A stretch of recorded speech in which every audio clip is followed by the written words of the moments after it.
which basically says calculate the right-hand side, find the value, take that value, go to the place in the memory that is tagged simple present value future, put the value in there. Okay? That's what equals mean. It's not a mathematical operator, it's an assignment operator. Let's actually test that.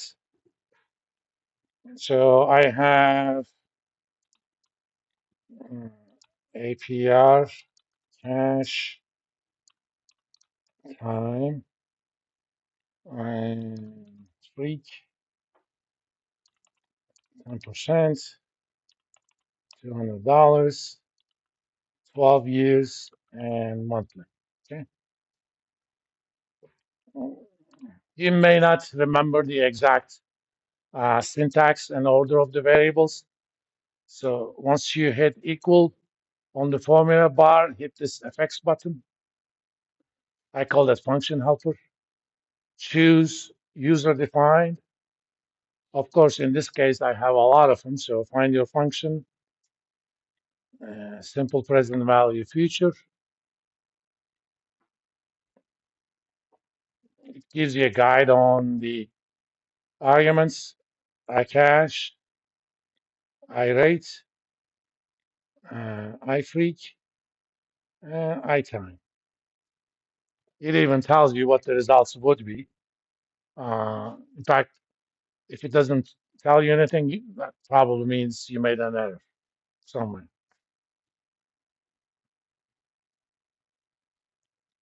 And we could check $200 divided by 1 plus interest rate divided by 12 raised to the power time times freak. It seems to be doing the right thing. Yes, this is a simple function.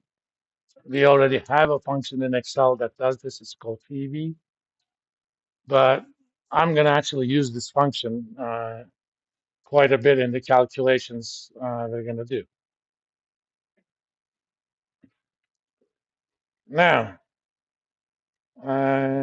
let's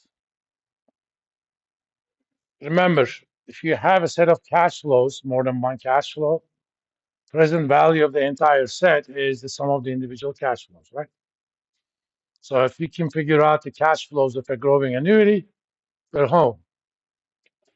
So let's go ahead and do that. So let's do function PV for growing annuity. It has arguments. I'm going to use iCache as the first cache, iRate as, I need to type them.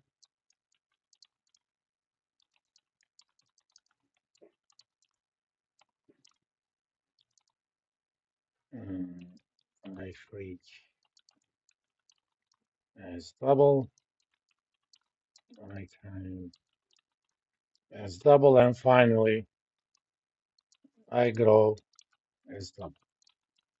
That's the growth rate.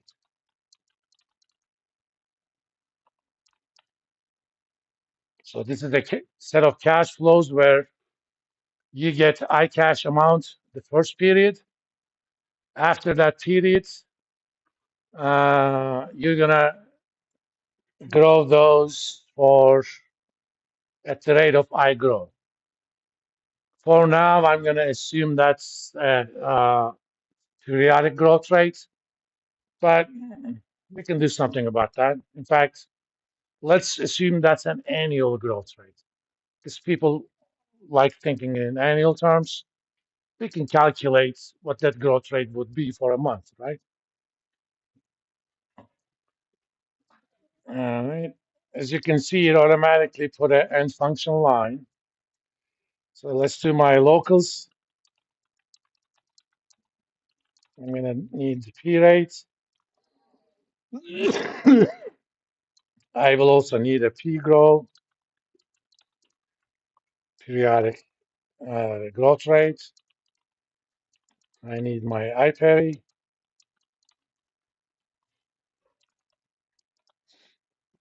So P rate equals I rate divided by I freak. IPERI equals I time times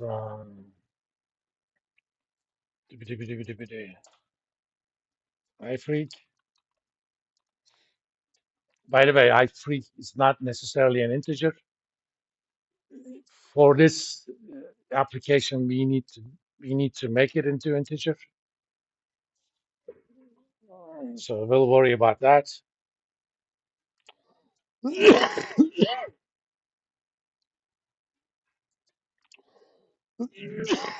In fact, here's what I'm going to do. I'm going to use, I don't have to, but just to show you that you can refer to the built-in worksheet functions. I'm going to say application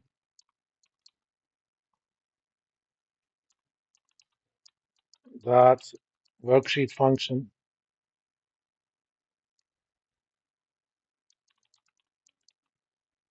dot round down to 0 digits, not down, down. Round down takes a number, it rounds it down to the integer number below if you give a 0 digit. Okay, so 2.13 would be 2, 2.135 would be 2, 2.57 would also be 2. If I was doing this for real, I would actually make an allowance for non-integer numbers, which means you kind of prorate the last payment, but that doesn't contribute anything to our understanding or discussion.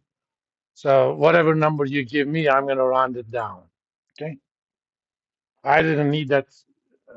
I didn't have that problem when I'm doing a single present value, but on this one I do.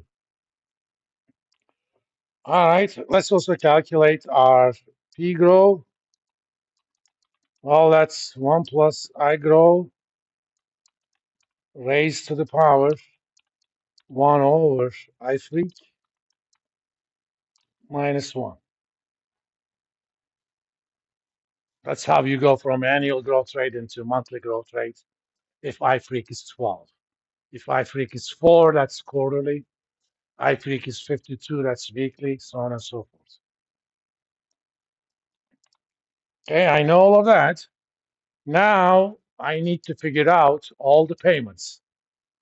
If you're a pedestrian, you're going to calculate all of them first, put them somewhere, then for each of them, calculate the present value and add them up. But if you're smart, you don't need to store those numbers. You calculate them as you need them, calculate that present value, add it to some sort of counter, and keep going. I could also do it by storing somewhere. In fact, on Wednesday, we're going to use VBA to write a function to calculate the value of an American style stock option that pays no dividends. There is no exact formula for that because of the possibility of early exercise. So we're going to do that using Black-Scholes trinomial model. For that, we're going to need to calculate some stuff, put them somewhere, and as we need them, refer to them. But right now, I have to kind of get things started. First and foremost, let me initialize this.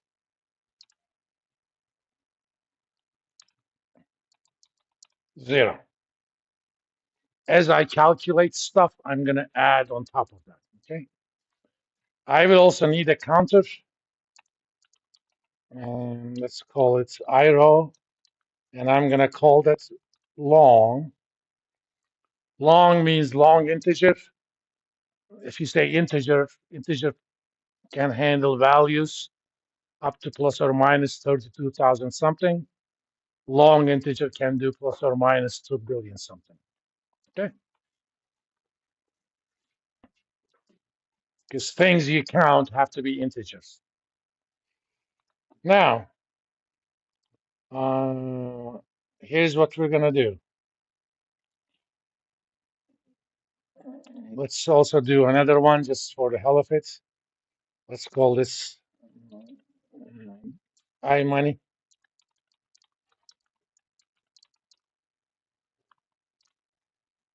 I'm going to use that to refer to cash that I'm going to get in a certain period. Now, let's start. We're going to use a construct called for next loop. In other languages, it's called a do loop, which means you're going to repeat a set of code a set number of times. In VBA, you say for, give a contour name. I'm going to call that IRO equals 1 to IPERI. In fact, I should have been careful and make IPERI a long integer. Okay. So whatever I'm going to tell you to do, repeat that for each values of that. In many cases, you do this in steps of one, but sometimes you may want to do things for even numbers. In that case, you would say from 2 to IPERI,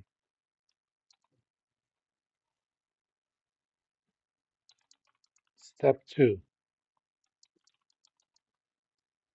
That means do it for the first number, in this case 2. Then next time you come back there, increase that by 2. You could also do things backwards.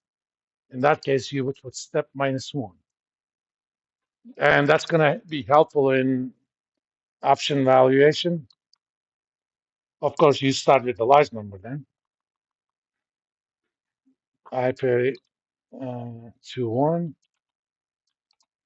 step -1. That means when you first start executing the code, whenever you see IPERI, use the last number.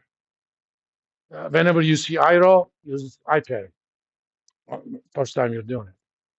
Next time you come there, just one number less, one number less.